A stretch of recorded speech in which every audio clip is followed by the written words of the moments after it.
प्रेम से बोलिए बक्सर धाम की जय, विश्वामित्र मुनि नगरी की जय हो। जय जय माँ गंगा की जय। सदा भवानी दाहिने सन्मुख खड़े गणेश, पांच देव मिली रक्षा करें, ब्रह्मा विष्णु महेश। जय जय माँ गंगा की जय हो। जय जय बक्सर धाम की जय, जय विश्वामित्र मुनि नगरी की जय। कार्तिक महीने का पहला अध्याय का कथा। नैमिषारण्य तीर्थ में श्री सुत महाराज 88,000 शौनक आदि ऋषियों से बोले, अब मैं आपको कार्तिक मास की कथा विस्तार से सुनाता हूँ, जिसे सुनकर मनुष्य सब प्रकार के पापों से छूटकर अंत समय में वैकुंठ को प्राप्त होता है। सूत जी बोले, श्री कृष्ण जी से आज्ञा लेकर देवर्षि नारद के चले जाने पर सत्यनारायण सत्यभामा प्रसन्न होकर लक्ष्मीपति भगवान से कहने लगी, हे नाथ, मैं धन्य हुई, मेरा जीवन सफल हो गया। मेरे जन्मदाता भी धन्य है, जिन्होंने मुझ जैसी त्रिलोक्य सुंदरी को जन्म दिया है।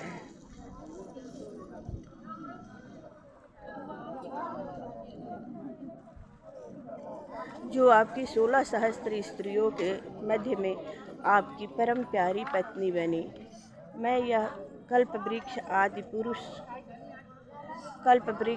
पुरुष आपके साथ नारद जी को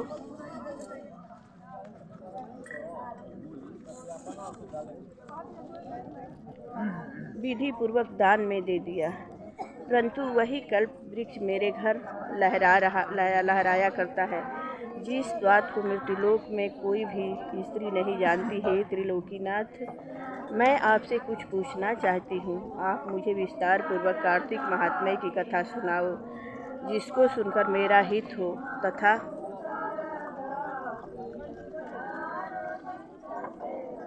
जिसके करने से कल्प प्रयत्न भी आप मुझसे विमुख न हो।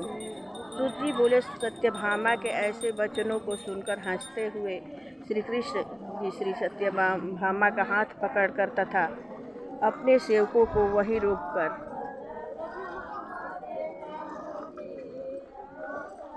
विलास युक्त अपनी पत्नी को कल्प वृक्ष के नीचे ले गए और हंसकर कहने लगे कि हे प्रिय, 16,000 रानियों में से मुझे तुम प्राणों के समान प्यारी हो।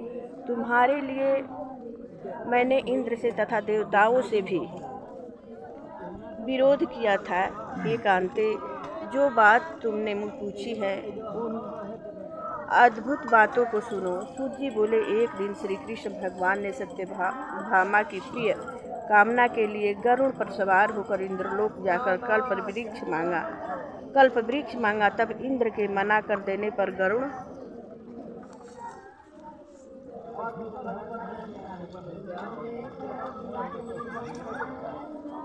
इंद्र से घोर युद्ध हुआ और गोलोक में गरुड़ जी ने गौओं से युद्ध किया। गरुड़ की चोंच की चोट से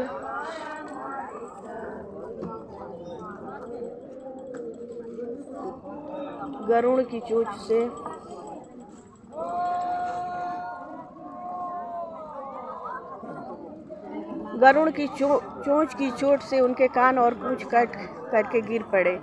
उनके रुधिर से 3 वस्तुएं उत्पन्न हुई, कान से तंबाकू, पूंछ से गोभी और खून से मेहंदी। इन तीनों के प्रयोग करने से मुक्ति प्राप्ति नहीं होती।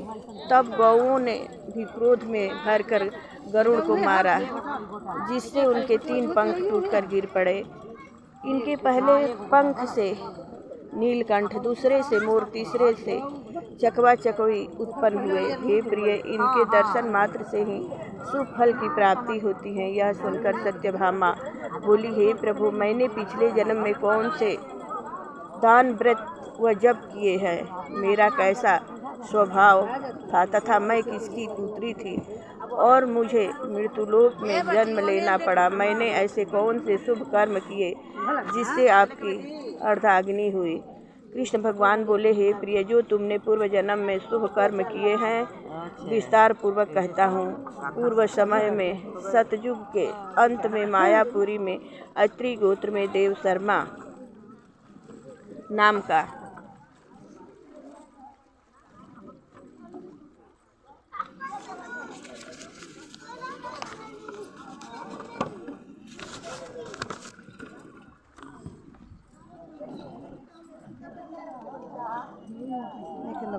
एक ब्राह्मण वेद वेदांत का जानने वाला रहता था। वह रोज अतिथियों की सेवा, हवन और सूर्य भगवान की पूजा किया करता था। उसका तेज सूर्य के समान तेजस्वी था। उसके वृद्धावस्था में गुणवती नाम की कन्या हुई।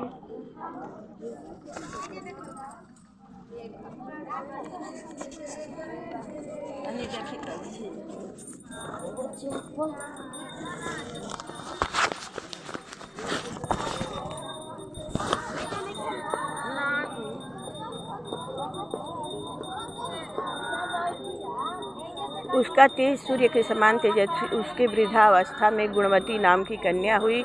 उसका विवाह उस पुत्रहीन ब्राह्मण ने चंद्र नाम के अपने शिष्य के साथ कर दिया। चंद्र को अपने पुत्र के समान मानता तथा चंद्र भी उसे अपने पिता के समान मान देते थे। एक दिन वे दोनों कुश और समिधा लेने के लिए वन में गए। हिमालय की तलहटी में भ्रमण करते हुए उन्होंने एक राक्षस को आता हुआ देखा। उस राक्षस से भय के मारे उनके सब अंग स्थिर हो गए और भागने की समर्थ भी नहीं रही। तब उस काल के सदृश राक्षस ने उन दोनों को मार डाला। उनके धर्मात्मा होने के कारण मेरे पार्षद उनको मेरे पास वैकुंठ में ले आए, क्योंकि उन्होंने आजीवन सूर्य भगवान की पूजा की थी। उस कर्म से मैं दोनों पर अति प्रसन्न हुआ। शिव, सूर्य, गणेश जी, देवी, इन सब देवताओं की पूजा करने वाले सब स्वर्ग को प्राप्त होते हैं। मैं एक होता हुआ भी काल और कर्मों के भेद से 5 प्रकार का होता हूँ। जैसे एक देवता, पिता, भ्राता आदि नामों से बोला जाता है। जब वह दोनों विमान पर चढ़े हुए सूर्य के समान तेजस्वी रूपवान चंदन और माला धारण किए हुए मेरे भवन में आए तो दिव्य भोग भोगने लगे। प्रेम से बोलिए कृष्ण भगवान की जय। जय जय माता सत्यभामा जी की जय हो। पहला अध्याय का कथा समाप्त हुआ। अब गोपाल जी की आरती बाल कृष्ण की कीजिए, अपनो जन्म सफल कर लीजिए। आरती बाल कृष्ण की कीजिए, अपनो जन्म सफल कर। बलदाऊ के छोटे भैया, कनुआ कही कही बोलत मैया, परम मुदित मन लेत बलैया।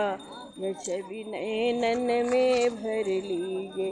आरती बाल कृष्ण की कीजिए, अपनो जन्म सफल कर लीजिए। श्री जसोदा के परम दुलारे, बाबा के अखियन के प्यारे, गोपिन के प्राणों से प्यारे, इन पर प्राण नछावर कीजिए।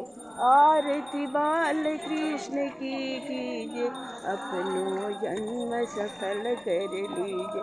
तो तरी बोलन मधुर सुहावे, सखन माधक लत सुख पावे।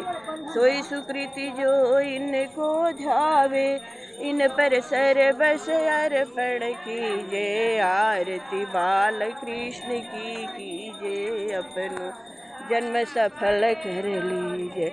बलदाऊ के छोटे भैया, कनुआ कही कही बोलत मैया, परम मुदित मन लेत बलैया। यह छवि नैनन में भर लीजिए, इनको सर्वस अर्पण कीजिए। इन पर प्राण नचावर, श्री राधावर कुंवर कन्हैया, ब्रिज जन को नवनीत खवैया।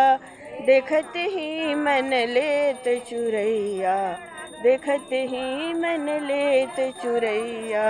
यह छवि नैनन में भर लीजिए, इनको अपनो या कर अब लीजिए। इन पर सर्वस अर्पण की, इनको नैनन में भर लीजिए। इन पर प्राण नछावर। प्रेम से बोलिए बाल गोपाल बाल कृष्ण की जय हो। कथा विसर्जन होते हैं, सुनो सकल सब देव, जो जन जहाँ से आए तय तय करें निवास। प्रेम से बोलिए कार्तिक महात्मा की जय हो। जय जय बाल कृष्ण की जय, गोपी कृष्ण की जय, राधे कृष्ण की जय। नव नव रंग त्रिभंगी जय, श्याम स्वंगी श्याम जय, राधे जय हरि प्रिया, श्री राधे सुखधाम।